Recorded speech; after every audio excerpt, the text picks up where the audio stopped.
Hello, everyone, and welcome to the next episode of Outside of Life, where it's all about how you can turn your creative passion into a profession. My name is Eva, and my guest today is super talented graphic designer and illustrator from Wisconsin. He specializes in drawing comic books, children's books, game art, and character design. He worked 10 years as a graphic designer in advertising agency and later switched to full-time remote illustration job at Cryptozoic Entertainment Studio in California. In September 2017, along with Forge Publishing, he is releasing a Kickstarter campaign for his first art book, Inktober. When not attempting to put the strange daydreams in his head to paper, he and his wife are trying to keep up with 2 children and a dog. So please welcome Robb Mommaerts, and let's get to the interview. Welcome everyone to the Art Side of Life, and my guest today is amazing Robb. Please welcome. Thank you. Thanks for having me. Hi. Hello. And I would like to start with a background or how you got to art. And I read that you like to draw like from when you were a child. Do you remember what you like drew first time or something? Do you remember?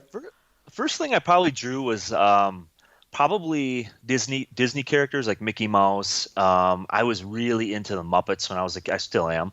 I was really into the Muppets when I was a little kid, and I used to draw characters from Sesame Street and the Muppet Show, and a lot of Hanna-Barbera characters, that kind of stuff. So that was like the earliest drawings I did. But yeah, probably I think Mickey Mouse might have been the first character I drew Yeah, as a and child. what was maybe the time when you decided I want to take this seriously? How old maybe? Actually, I from a pretty early age, I think I was in Yeah. kindergarten when I knew that I wanted to be an artist. What? Yeah, but Wow. it's funny because I always tell the same joke over and over again, but when I was a kid, I either wanted to be an astronaut or an artist or a cartoonist. Mhm. And I thought when I found out that astronauts didn't have lightsabers, that's when I chose to be an artist. So, Well, maybe now they do. yeah, you never know. But And go on, I'm sorry. sorry, I was just thinking like if you kind of remember the conversation with your parents when you told them like, okay, I really want to be an artist. Yeah, my parents were always very supportive of that. I was lucky to have really involved parents, and they appreciated the arts, and both of them were pretty artistic. They weren't professional artists or anything, but they both liked drawing and making things, and not as much as me, of course, but and they're both creative people both have good senses of humor, and so I was lucky that way. Oh, that's really cool. And I actually heard this question from another podcast, and they asked, well, how, or if you remember, like how your childhood smelled like. Oh, how my childhood smelled like? Oh, that's a hard one to answer. A good smell, I guess. Boy, uh, gosh, probably like pine needles, maybe. um, I, I grew up. I spent a lot of time outside and in nature, and I lived, out in the country, and well, on the edge of the country, I should say. Things built up around me, but spent a lot of time outside, and I was always pretending and role playing, pretending I was Star Wars characters and my friends, and pretending I was a dinosaur explorer, that kind of stuff, a paleontologist, I should say. And I was always outdoors, and I liked to draw what I saw outside. Loved animals. We used to build tree forts and things like that, and I try to design tree forts and mazes and obstacle courses and that kind of stuff. Oh, that's so cool. Yeah. Yeah, because also for me, it's more like I always imagine this mud river because we used to go for these like kayak trips on the river. So Mhm. I always imagine as well like a nature and all of these things. Yeah. So that's quite fun. And Yeah. so, what was the biggest decisions you had to do in order to get where you are now? I guess. Well, I I guess I was kind of a late in my whole college deciding where I wanted to go to school. I struggled with that a lot. I grew up in a time when things were a little harder to find than they are now. I mean, I grew up before the internet, And I didn't really, if I would have to go to my guidance office in my high school and get a brochure about different colleges, or have to send in or go to the library and research colleges. And it wasn't like it is today where you can find everything immediately. Um, and I struggled with finding out where to go to school. I looked at art schools near Mm-hmm. me. There was the Myed Institute of Art and Design, and then there was the Minneapolis Institute of Art and Mm-hmm. Design, and those were not that far away, but they were expensive, and I didn't have a whole lot of confidence. I thought that I would get kind of lost in the shuffle since I was more of a cartoonist, Mm-hmm. and I always felt like I wasn't really a true artist, and I don't know, I wasn't much of a big city person at the time. Well, I'm still not, but and I guess I was very intimidated by some of those schools. Going back, I kind of wish I would have went to a school like that, like an art school. I ended up going to, which was a great school. I went to a UW, University of Wisconsin Whitewater, which was a part of the my state's university Yeah. system, and I majored there in graphic design, Bachelor of Fine Arts. And I always grew up in sort of a more of a practical environment, Mm-hmm. and where I guess I always needed to have something to fall back on or have like a steady income. I was always worried about that. I was always worried about jumping into freelancing where it was like feast or famine. And at the time, I um, I wanted to get a job out of college. I wanted to be an illustrator, Mm-hmm. but I also wanted to find a job in graphic design. It was more of a steady 8 to 5 type job with a regular salary or Mm-hmm. paycheck. Um, but I was a little stressed about where I would, um, you know, I guess get the proper education and environment where I could spend the next 4 years at. Mm-hmm. And but I went to Whitewater and graduated within 4 years, and took me a couple months to find a job.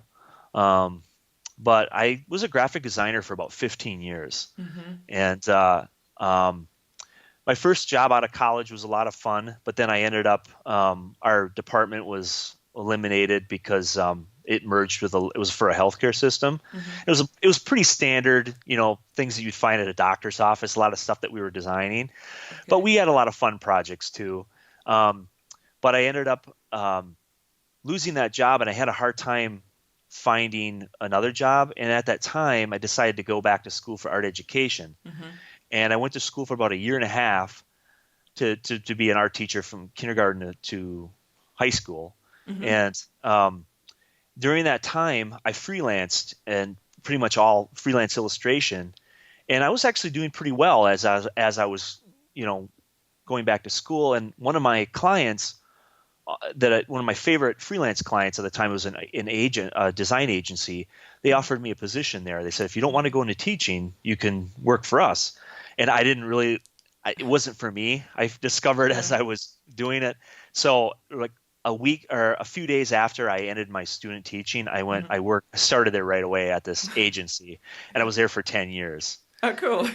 Yeah, and it was a good experience. It was stressful at times, but during that whole time I freelanced. Mm-hmm. I did freelance illustration as long as it wasn't competing with them, and during that time, one of my clients was Cryptozoic Entertainment, which is the company that I work for now, Yeah. and I work from them remotely. They're in California, and I'm way up here in Wisconsin where it's cold, and um, and at the time, they offered me a position because I think they were only around for not even a year. And they said I could work remotely from home on a variety of projects. Cool. And I've been doing that for about 6 years now. So yeah, it's been Wow. going well. Yeah. So And like when you were doing the graphic design, it was more like logos and these like icons and infographics, maybe. a lot of logos. I was doing a lot of we kind of had all our own clients that we worked Mm-hmm. on. At the time I did a lot for Kimberly Clark, Mm-hmm. Huggies and Huggies diapers Yeah. and Kleenex tissue, facial Yeah. tissue, Yeah. Yeah. that kind of stuff. Um, but I mean, I had a lot of I was very fortunate because my creative director is a guy by the name of Jim Rivet. Hmm. He was a big fan of illustration, and he liked to try like a lot of really cool things, and Yeah, he okay. used to give me a lot of real fun illustration projects, and we do Hmm. animations for different things like trade shows and things like that. And so I got to do work on a nice variety of things there. Um, like you asked before, like about a turning point. One of the big turning point was when I had been there for 10 years, and Hmm. then I got the offer from Cryptozoic to go there. So it was hard for me to leave that job because I had developed a lot of close relationships there and a lot of friendships. It was kind of like Yeah. leaving your family but it was such a good opportunity because I got to illustrate full time and to work on games, and plus I have two children, so it was nice to have more of a flexible schedule. And I work down here in my basement, so so it was a very good opportunity. And was So there someone who kind of advised you on the way? Like, did you have maybe a mentor? It doesn't have to be in art, but maybe someone in life, you saw like, okay, maybe I want to be where the person is. um I didn't really have, well, a lot of the mentors I had were people that I worked with, Mm-hmm. like some of my creative directors, over the years.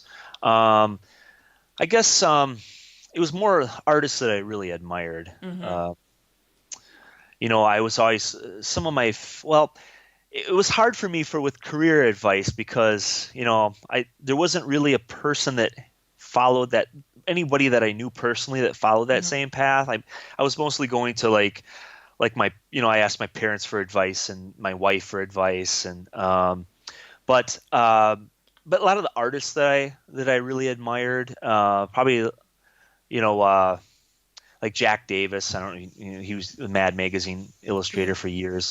He was a big idol of mine. Like Jim Henson, Mike Mignola, Frank Vizetta, those kind of artists. I always thought it would be great to illustrate full time, and um, so. So, what was kind of the biggest appeal on art for you? Was it like the creating the stories, or did you like the compositions or the colors, or kind of what is your favorite part?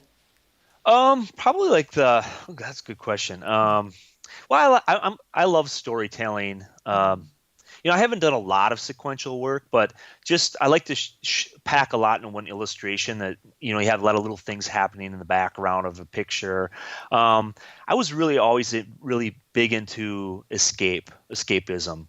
Mm-hmm. When I was a kid, I was kind of an awkward kid. A lot of times I didn't feel like I fit in, and drawing was always like a way of escaping for me. Mm-hmm. Um, I would kind of zone out and get into this, weird zone where I would just draw and kind of tune out everything around me. I still do that. Most artists do. But yeah, Oh, that's really cool. And that answer your where, question. yeah, and what kind of, where do you get inspiration for your stories? Because they are like really fun, or you have a lot of zombies, or all of these things. Is it like real life, then translated into fantasy, or how do you do it? Yeah, I guess my kids are a big inspiration to me because the kids. Thing I love about kids is they don't have a shield up yet. Like I always have a shield in front of me all the time because I don't want to embarrass myself or, you know, try to fit in with the world around me. But like my kids will just come up with really weird stuff, random stuff. They're real imaginative and they're both real creative kids. And a lot of the stuff that they say, things they do inspires me.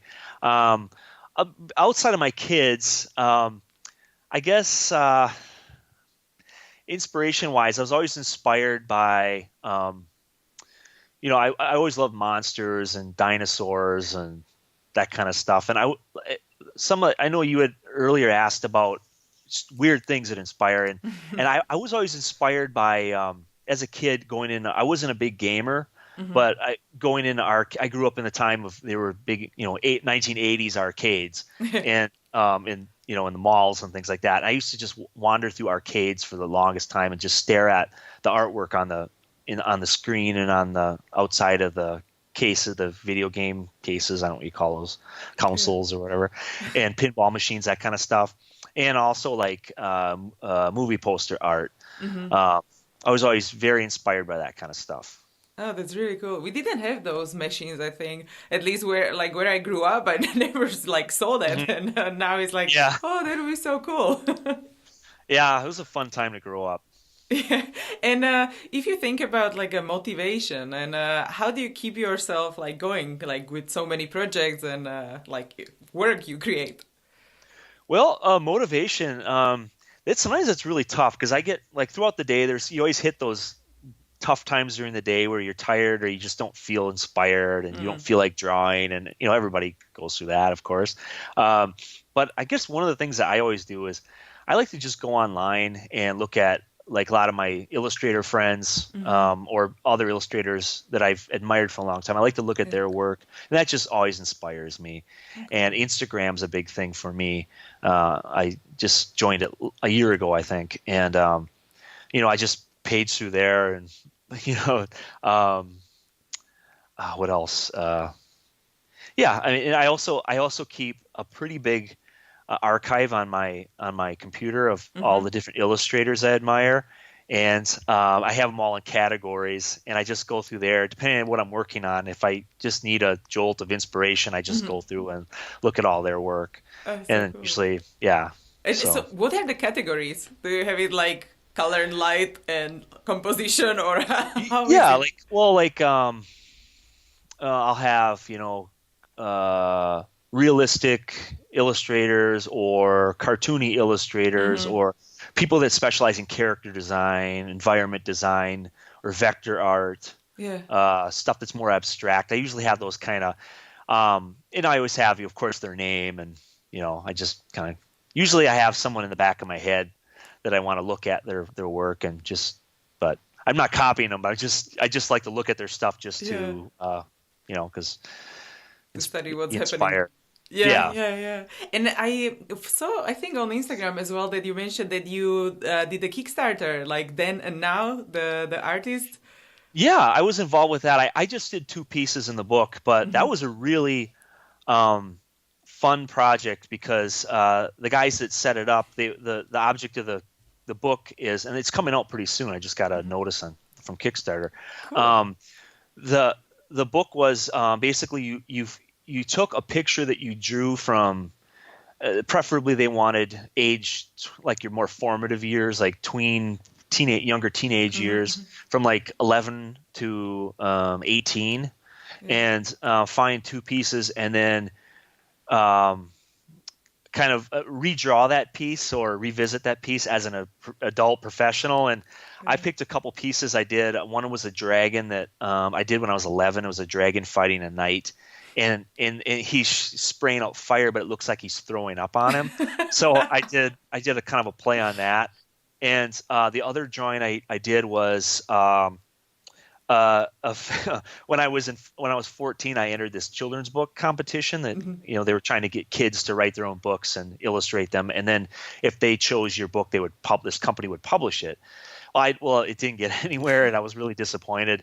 But then years later, I found the book and I looked at it and I laughed because it was a really like violent. Because I was 14 at the time, I was watching pro wrestling and all this kind of stuff, and it was it had like the occult in it and stuff. It was a children's book, Yeah. and really bizarre. It had guns, and I was a weird kid. But But you I took always it. have a different perception, when you are like Yeah, watching something as a kid and then when you look at it as an adult, you're like, oh, whoa. yeah, it was pretty bad. But I took a picture that I drew from that, and I guess it was one of the lesser violent images, and I redrew that. It was these two big animal characters fighting each other.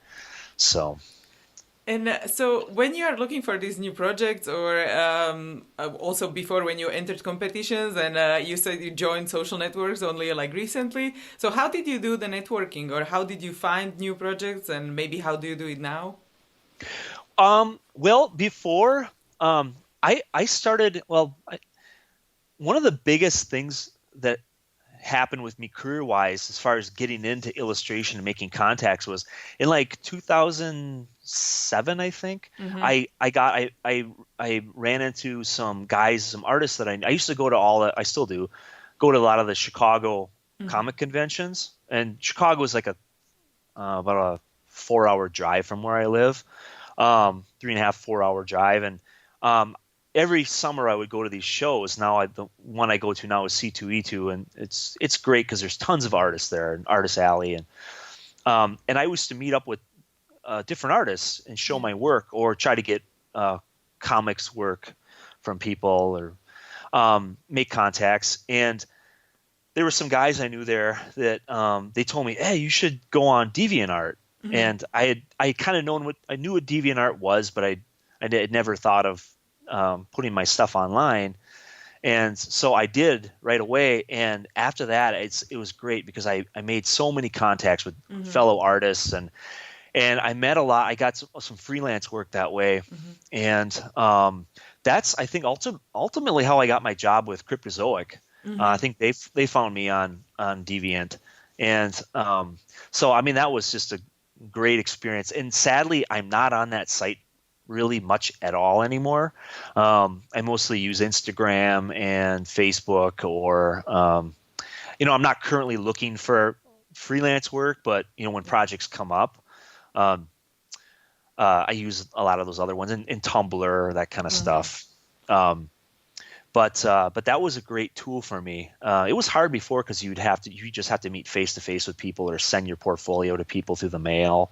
So it was a physical portfolio. Yeah, like an actual physical portfolio. But now it's so much easier. So what tools do you use now? And like, maybe what is your favorite? Because you do also digital work and traditional. Like, maybe what are the mediums you use most? I started out doing everything was traditional, of course. I grew up in the time when there wasn't computers, and when I started getting into the learning graphic design skills, and when I was in college, that was around the time the Macintosh or the Mac computers were coming into the industry, and stuff was still done, but of course, by hand, Ruby Lith and all that kind of stuff, which I'm glad I avoided that era. I just barely missed that era. And so I had never touched a computer until I was like 18 years old, basically. And but like in college, I learned Photoshop and Illustrator and those programs. But basically, I'm one of these people. I like to do a lot of things. I'm still pretty old school. I like to do a lot of traditional art, and all of like my black and white artwork that I do. I'll talk about this in a little bit, but I'm going to be doing a book soon called Inktank with Forge Publishing. They're a art book. They're a new group. They're out of Canada, and they're going to be publishing art books. I'm going to be doing a Kickstarter with them soon. But so a lot of all my black and white traditional ink work is going to be in this book. And but I do everything by hand. I mostly draw everything, pencil everything, ink everything by hand, and then I do all the digital coloring with Photoshop or Illustrator. And I still don't use a Cintiq or a tablet or anything like that. I actually use a mouse to color, which I'm still pretty prehistoric, but soon I'm going to get an iPad Pro and try to teach myself how to use a pen and. But maybe then you will be too good, because if you can do this with a mouse, I mean. Oh, thanks. But a lot of my stuff, I try to let like the original lines carry a lot of the work, like a lot of the textures and stuff I try to do with my inking. Yeah. But because I'm still, I'll do digital painting sometimes. I'm still using a mouse, but I'm not very confident with that kind of stuff. So I try to let the line work do most of the work. Yeah. So, but for a long time I was doing watercolor, and a lot of my earlier like stuff that I had on DeviantArt was all watercolors. But I was really frustrated with getting the right intensity of color and doing that. I bought a really nice scanner, and taking the watercolors and putting them into the digital world was kind of frustrating because it never looked like the original, and some of the textures wouldn't show up, and I got really frustrated with that. So I just basically jumped to doing all my colors digitally. Yeah, definitely. So, and so do you have like a favorite brand from, like the tools you use, like the pen for inking or the pencils? Yeah, good question. I use Winsor Newton brushes, the Series 7 brushes, which are they're pricey. They range from like 15 to like 18 a piece, $18 American dollars. and um, and I guess I don't know how true this is, but supposedly they're getting harder to come by because they Okay. are well, in the United States Yeah, because I yeah. guess the type of sable that they use is considered an endangered species here now or something. I don't Oh, know what I think Windsor. they're from Hard. UK, right? Yeah, I think so. Yeah. and yep, and so, but I bought. You can still order them off. I think you can still order them off of Amazon or Dick Blick or one of those or Blick Art Supplies. Mm-hmm. But I have a bunch of them, and for me they last a really long time Mm-hmm. because I take real good care of them, and so, but yeah, and then I use those brushes. I think I use like a 0 or a 1. I can't remember the tip brush Mm-hmm. thickness or whatever. And I also use these to clean up some of my brush work. I'll use like these little Pitt artist pens. They're by I can't say the name, Faber-Castell, I think. Yeah, Faber Uh, Castell. yeah, Yeah. and I use those to clean up the line work, Yeah. and and then digitally, I use Photoshop Mm-hmm. and Illustrator. I still do a lot of vector art. I don't really put that online much, but yeah, mostly Photoshop and like a lot of the textures I use. I used to use a lot of like textures that I would scan Mm-hmm. from watercolor paper and that kind of stuff. And I don't really use that so much anymore. I mostly rely on like some of the brushes for texture and then the actual line art. Yeah. Uh, Yeah. I try to create a sense of texture by doing like cross hatching and that Ah, kind of stuff. okay. Yeah. Yeah, because your line art is amazing. So it's like, when you are coloring, it's just like an addition to it. Oh, thank you. And so when are you doing the book?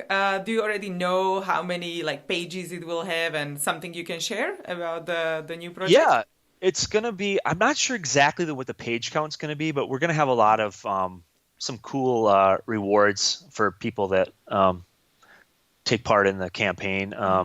It's gonna be on Kickstarter pretty soon. It's gonna be launching pretty soon, um, and it's gonna be an all black and white book. And if you want to keep up with information on it, foragepublishing.com is a good place to go So and we'll get put their it in the show newsletter. notes. Yeah, okay, cool. And but it's going to be all black and white line art. And I don't. Do you ever participate in Inktober in October at all, like the Yes. ink drawing? Yeah, yeah. Um, I started last year, so I'm like, okay, this year oh, I'll do all of it. awesome. I had a kind of a bad year for it. I got busy and I wasn't able to participate as much. I think I only had like like less than 10 pieces this year. No. And I was pretty ashamed. I had kind of a busier fall, um, but a lot of the pieces I did for Inktober, some of my favorite pieces will be in that, as well as some drawings I did for a card game I illustrated a few years ago called I Hate Zombies. And it's a lot of zombie artwork, and it's mostly monsters and things. And I'm also working on eventually I want to do I'm hoping to do like a fantasy web comic, Hmm. fantasy themed web comic, and some of my conceptual stuff for that comic is going to be in the book as well. Oh, So, nice. but it's just gonna be all black and white. Just all like traditionally rendered ink drawings. That would be super cool. And it might be also nice to have like a coloring book for kids, even if you would like publish it like Actually, that. that's probably going to be one of the reward one for people that uh, get involved with a campaign. That there's going to be a coloring book. Oh, that's I'm so cool. pretty sure we're going to do one. Yay! So Good. good idea. So that's really nice. And what I wanted to ask you was, do you remember maybe some of the favorite books what you did? Was there something like really memorable project? Oh, for me, Yeah. projects for me. Yeah. Um, let's see. I did I worked on through Cryptozoic. One of the first projects I did with them, I illustrated a comic series. It only went for 6 issues, and they actually I think they did produce it as a trade, but it was a book called Lookouts. It was actually the guys from Penny Arcade. It was their creation, and me, I illustrated it, and Mike Norton was the inker on it. If you're familiar with him, he's a super talented comic book artist, and then Ben McCool was the writer of the series, but it was based on the guys from Penny Arcade created the series, and then Cryptozoic wanted to publish a comic series based on a fantasy book, and I did it. It was a 6-issue series. Also, for what was it? I do covers for. I've done covers for Boom Comics, Boom Studios. Some of their Cartoon Network series. I've done Uncle Grandpa covers for the Cartoon Network show Uncle Grandpa, and regular show. I did a Power Rangers cover, which I don't know if they're actually going to use it as a cover anymore, but they're going to use it for something else. Yeah. Trying to think what else. I mentioned a few years ago I illustrated a game called I Hate Zombies. That it was a card game. I was pretty proud of that, how that turned out. And a lot of the work I do for Cryptozoic, it's fun because I get to work in a lot of different styles, and I get to work on some of their DC Comics projects and their Cartoon Network projects. And recently, that just came out. I don't know if you ever watch Rick and Morty. That's a pretty fun show. I did illustrated a game based on, and I had to actually copy the exact style of the TV show, and so that was a lot of fun and a lot of really gross images, and that should be. I think that's out right now. I also work on the Mighty Meeples line. They're like these little tiny figures. They're non-articulated little wooden figures. They're only an inch tall, but I'm doing all like the DC characters, all like the Justice League and I did a ton of them. I forgot how many are currently out right now, but that's all done with vector art. It's all done. And there's soon the Street Fighter line is going to be released. It's all the characters from the video game Street Fighter. Wow. That'll be coming soon. So many things. Yeah, that's the nice thing about Cryptozoic is you learn so much by working in different styles. I mean, I have my own unique style that's mine, but working for them, I get to try a lot of new things out, and you learn a lot by just examining how people handle backgrounds or that kind of thing. So yeah, it's a lot of fun. And so when you are like working on many different projects, how do you design your day, or how do you plan ahead, or balancing, family life and work-life balance? Good question. I usually work a pretty regular day. Summertime, I'm actually up. Because my kids, the summer's kind of chopped up quite a bit because my kids are home and they're at their grandparents throughout the week during the day, but a lot of times I have to pick them up and take them to different places, sports and summer school and different activities. And so I usually start my day. I get up at about 4:00 in the morning and I work until they wake up. And then once they are off to wherever they're going, and my wife is off to work, then I go back and downstairs in my office and I work throughout the day. And usually during the school year, I usually work like a 8:00 to 5:00 shift. And if I'm real busy, I'll work at night after the kids go to bed. But in the summer, my schedule's really weird in the summer. I'm all over. Sometimes I'm working on the weekends, but it depends on what I get done during the week. So. And do you do something like daily which kind of contributes to your success? Like meditation or exercise or something special to you?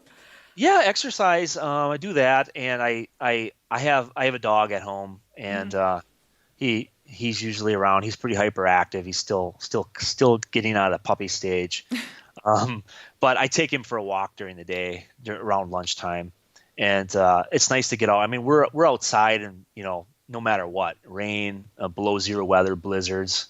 I mean, because he needs to burn off his energy, and it's nice to get outside. And it's been nice this summer getting out because it's been pretty nice weather. But otherwise, too, like you know what? Like a lot of people, I know a lot of artist friends of mine. I'm always kind of jealous of them because they can do these like warm up drawings and and sketchbook drawings. And for some reason, I just have a hard time with that. My sketchbooks are really bad. I mean, they're like really scratchy ballpoint pen sketches, that kind of stuff. I'll do that. I never do these really nice, completed, finished sketches. Hmm. I need to do that a lot more. I need to actually take time during the day and do a personal drawing, which I really don't do that enough. So, So what is your process when you have that idea for your personal drawing? You just like have like, oh, okay, I'll draw this, and then you just go directly to line work, or I usually do like a post-it note drawing, or like off of like a notepad.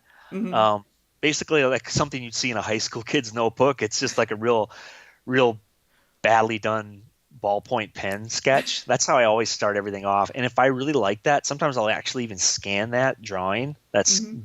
thumbnail drawing, Yeah. and I'll blow it up in Photoshop like to Mhm. like 8.5 by 11 or 11 by 14 size, and I'll just trace it onto like Bristol, and then I'll just ink it. I I don't know. It's very I have a kind of a interesting work process. Yeah. I can never capture the right proportions if I try to redraw something at a Mhm. larger scale. It Yeah. always looks really like forced or stiff. Mhm. That's what I love about little tiny like thumbnail drawings, is just being able to um, try to capture that spontaneity and um, yeah. Yeah, I love that as well. I always do these like tiny drawings because for me it looks cooler when it's smaller. Like, whew, I don't see Yeah. any mistakes. Yeah, I know. So, and then I just go to Photoshop and it's like easier, much easier. Yeah, I'll even manipulate the really bad sketchy drawings in Photoshop too. Like I'll make head bigger and then I'll print it out, and if you see it laying on my desk, it just looks like garbage, But in my head, I know what it is and I know what it's supposed to be in the end, and usually the end result I'm pretty happy with. But And how are so you then? Because you are doing a lot of like kind of not the caricature style, but you are, when you're designing characters, sometimes they have a giant head and giant tail, and mhm. so how do you decide how do you want to stylize them? I like to play with really weird proportions. Hmm. Uh, Sometimes I get like sometimes if I feel like some of the proportions I'm doing are too. I mean, all my stuff's cartoony, but if they're going too realistic, I like to push the proportion or the composition more, Hmm. and kind of give it a twisted angle, or um, that's what I usually try to do. I always feel like when I'm trying to draw realistically, it looks too stiff unless I'm figure drawing from life. Um, I don't know. I just for me, I like to kind of try to put my own uh, mark on it, I guess. Yeah. Trying to find words to explain it, but um, yeah. And so you mentioned also that you do the live drawing, and do you have like maybe books to recommend people to just learn from, or maybe it doesn't have to be art; it can be business related or something maybe which you give as a gift, like this is a good book. Um, I guess I have a ton. I have a ton of books in my office. I have a big. Hmm. I actually have to put all my books into like the storage area next to my office in my basement Yeah. because I have so many of them. Um, I don't really have a lot of books about business or instructional type books. I mostly Hmm. collect art of books from like animated films, or I have a lot of comics, a lot of graphic novels, but I guess and lots of children's books. But I guess out of all the books, I think I would like gift to somebody is like any book that where Jack Davis's artwork is in there, Hmm. because he had such a long career and his style is so unique, and it was pretty much ahead of its time. He started off, started off his career in the 40s or the 50s, and he working for doing the Tales from the Crypt comics, and after, I mean, he was working up until his death, pretty much. I mean, Oh. not full time, but I mean, he was in his 90s when he passed Hmm. away, and just he's a big inspiration for me. I mean, if I could ever have a career anything close to his, that would just be great. But I mean, yeah. And I just love his work. It's just beautiful. And I think if I was going to give someone a gift, I'd give them one of his big. He has a big retrospective book out of his career, and I think that. Yeah. So, And do you maybe have a quote to do you like kind of really like or you live by? well, it's not really a quote from a person, but I guess I guess mine would be make the most of every day that you have, because I always try to. I guess that's why I don't really get a lot of sleep, which I know that's not healthy, but I always try to pack as much as I can in every day, because I always feel very lucky to be alive, and trying not to be sappy or anything, but I'm very feel like I'm very fortunate. I've had a very fortunate life. I have a nice family and had a nice upbringing, and I get to do what I love for a living. And I guess I try to do as much as I possibly can in a day, and try to enjoy as much as I can, and get as much done as I possibly can, because you never know what tomorrow is going to bring you, or I guess Yeah, that. definitely. Because just to appreciate small things that makes a person happy, like Yeah, basically exactly. whatever it is. Yeah, I mean, it's the little things that matter. And Yeah. being out in nature, I try to get as much out of the changing seasons as I can, especially like now with summer. Soon it's going to be 10 below again, Yes. and so I'm trying to take advantage of the nice weather. Yeah, same here. I learned to appreciate sun when I was in Denmark. So I was so happy every time it was sunny and, Yeah, such a small thing. yeah. Same here. We don't get the sun as much. Yeah. Yeah, those LA people, they don't get that. Oh yeah, yeah. 80 degrees every day, and Yeah, and so. so if you think about maybe the most challenging part or difficult part of your career, if there was something like that, then maybe if what you learned from it, if you can share. Um, I guess the most challenging part of my career, I guess, just like self-doubt. That's like a big. I know every artist deals with that, not feeling that your work is good enough, or feeling that you can't keep up with a project. That's always the thing that I worry about, or taking on too much work. Like that's why I try to uh, careful with projects that I get involved with, because I don't want anything to affect my daily work with my job, and just taking on too much.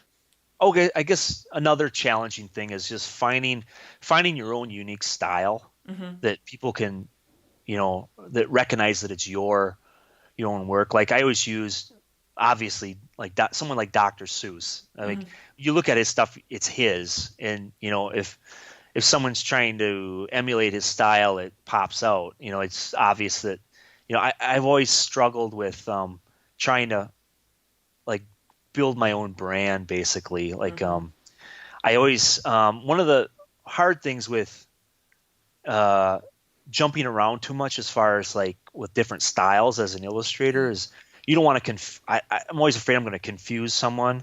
Like a lot of times, like on my own personal, on my Instagram site, or um, my Tumblr site, or my blog, I try to keep that filled with just all my personal art, because that's my own stuff and my own style, and I want people to know me as an individual for that work.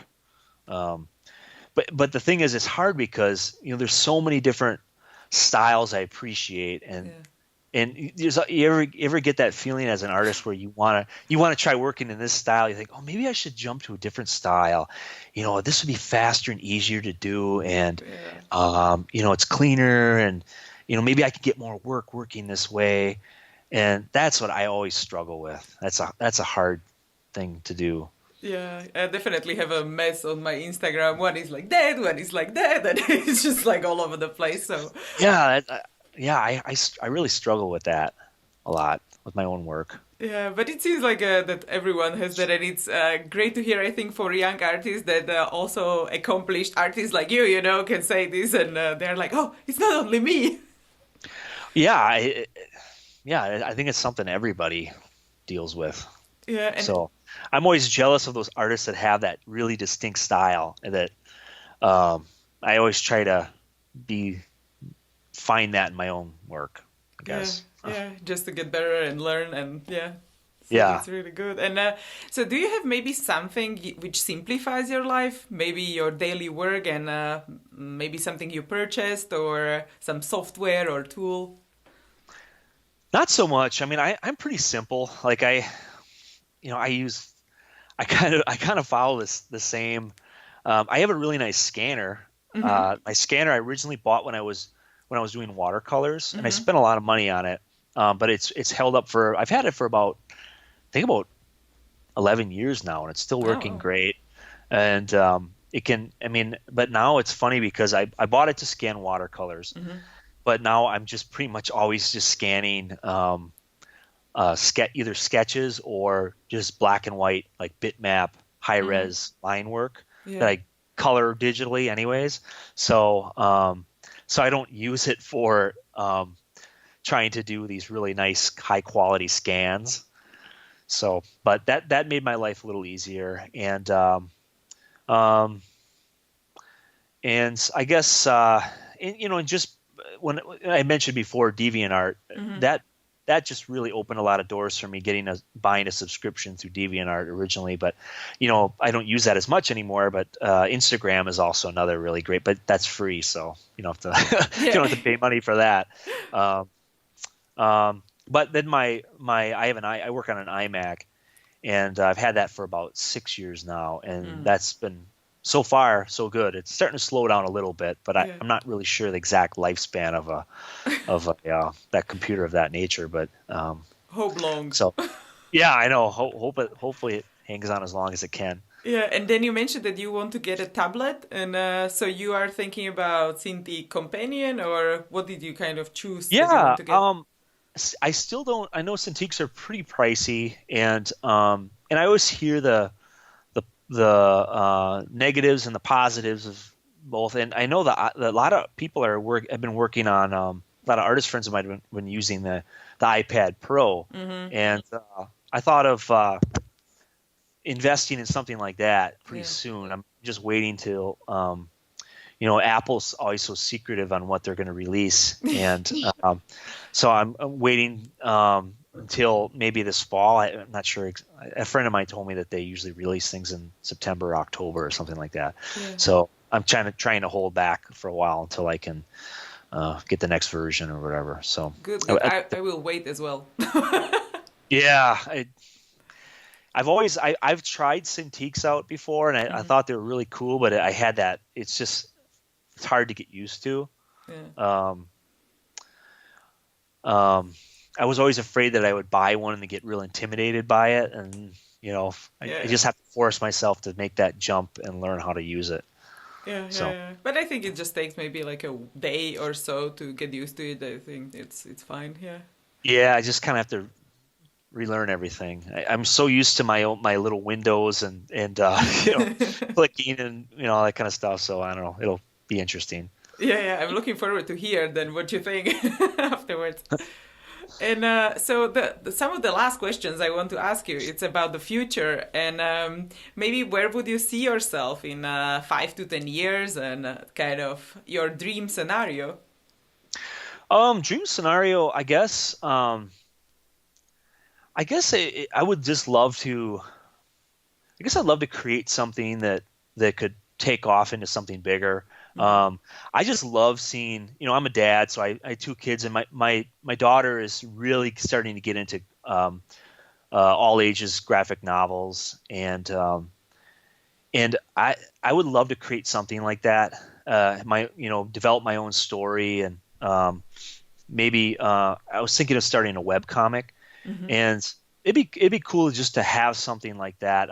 I've worked in children's books as well. I was working with a author named Julia Dweck, Hmm. and I did a couple books with her. One of them hasn't come out yet. I'm not sure when we're still kind of working things out with that book. But the other book I did with her was called Frostbite, Hmm. and it's on Amazon.com.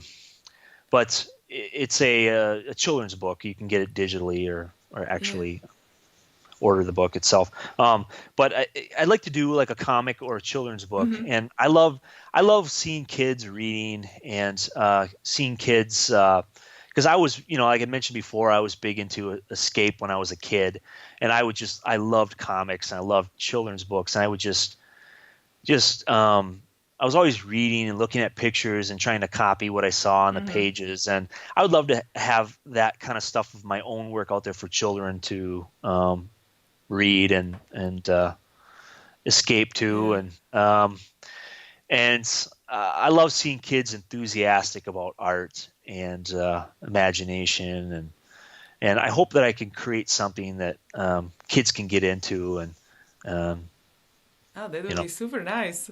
Yeah. And maybe like a more difficult question, like super far in the future, like what would you like to be remembered for, like in 100 years? Remembered for, I guess, having something that lasts a long time. Like I mentioned Dr. Seuss before. His stuff is still, I mean, he's been gone for, his career started, I think, in the 30s. And his books, I mean, they still hold up today. I mean, they're timeless. And to have something out there that I created that will outlive me, I would love to have something like that. Something that's will outlive me. A pipe dream of mine is to create something like, Star Wars or Harry Potter or Peanuts or, Dr. Seuss's books. Something that'll last a long time and loved by a lot of different audiences. And my ultimate goal is to be remembered as a good father to my children, but that's my second goal is to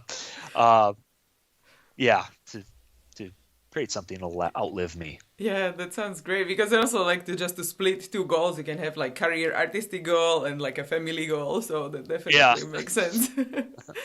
And this was so much fun. And if you have like last advice for a young artist before we say goodbye?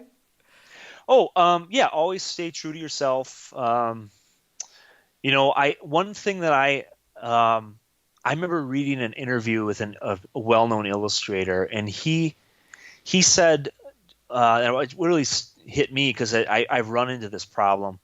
He said, try to find a method in your art, or of creating your art that you feel that you enjoy and feel comfortable doing. Like I love to just draw on paper and color digitally, but like in the past I've tried to do things that I wasn't really comfortable doing, and it's always great to learn new things and get out of your comfort zone, but sometimes when it's too much of a chore, like even if the end result looks beautiful and but it was real like painstaking to do and time consuming. Like I ran into that when I was working in watercolor. I would just have to, do layer upon layer, and the colors would get muddy, and it got to a point where I wasn't enjoying it anymore. I love the end result, looked cool, but the process was just too painstaking, and I thought, I'm not really enjoying this. I want to just have fun, and you want to enjoy your work. You don't want to dread doing it. So. Perfect. I love it.